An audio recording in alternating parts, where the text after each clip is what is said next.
who do you represent? Like, why are you here? I'm just curious. Oh, I just want to talk to people about, because I have an opposing viewpoint, man. What is your viewpoint? Because I want to hear it. Well, I'm a former Obama voter, and now I voted for Trump. I mean, I'm one of those people that, you know, makes $17 an hour and just wants to see Medicare change. I want to see, like, the taxes change. I want to, you know, that type of thing. I'm not a racist. I don't hate immigration. I don't think. Let me tell you, I'll be factual. I am trying to reach Trump supporters. Right. I am not trying to reach some Trump supporters as people being racist.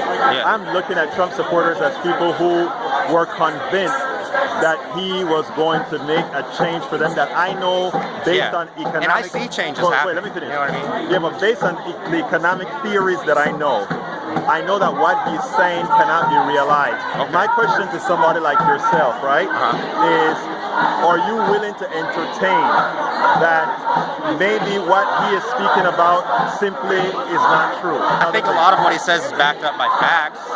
Can you give me an example? You want like any issue. The wall. What about the wall? The wall, that it's going to help America, that it's going to help Mexico. How?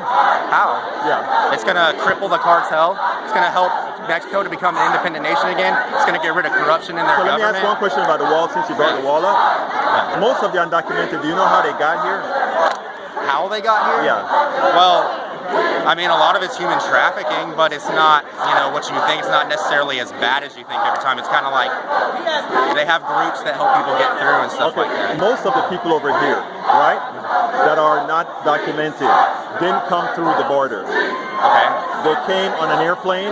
Right, and just stayed over. Yeah. That's most people. Right, and if you do that in any other country, they kick you out. I mean, if you go to Japan, you overstay your visa, they kick you out. What I'm saying, the wall, how much is the wall going to cost? Well, hopefully it'll cost Mexico a lot of money. All right. Now, how do you think Mexico is going to pay for it? Well, I mean, they owe us money already. So I mean, it's like we're going to get rid of their tax, and we're going to change the taxes with them, their imports and everything. That's alone is going to bring us a lot of money to help. He didn't mean necessarily that they're going to hand us a check. I know, but what I'm trying to tell you, right, is but where it's going to come from is the benefits of having the wall, and the benefits of changing NAFTA, and the benefits of changing the tax laws and the embargo laws. The reimbursement is going to come through policy. Tell me if this makes sense to you. Okay. All right. If they don't hand us over a check, the only method that we have to get monies back, right, is simply to put on tariffs on the products that they sell over here. In other words, we tax products that are coming over here.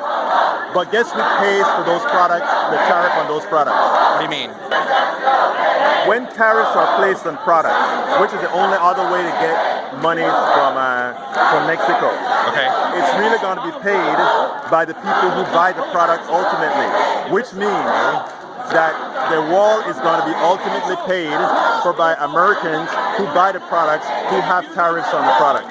I'm just saying the logistics, that's how it works. I'm saying the wall is going to bring back jobs, it's going to make us buy our own products. How? It's going to, if companies aren't incentivized to go and build companies in other countries, they're going to build here instead. It's already been proven. I mean, they've already had companies do it. Carrier, Apple, I mean, what do you want besides facts?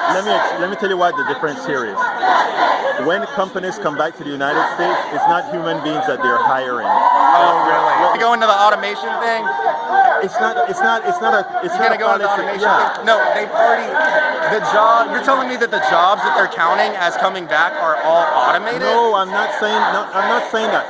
Try to reason with me. Okay. What I'm trying to say is, I think that a lot of folks are being sold a bill of goods. Okay? What? They're being sold a bill of goods. Okay. And by me, we are on the same team. I'm trying to listen to me well. Here. Do you support Obama? I support anybody who supports America, period. So do you think Obama supports America? Do you think Hillary supports America?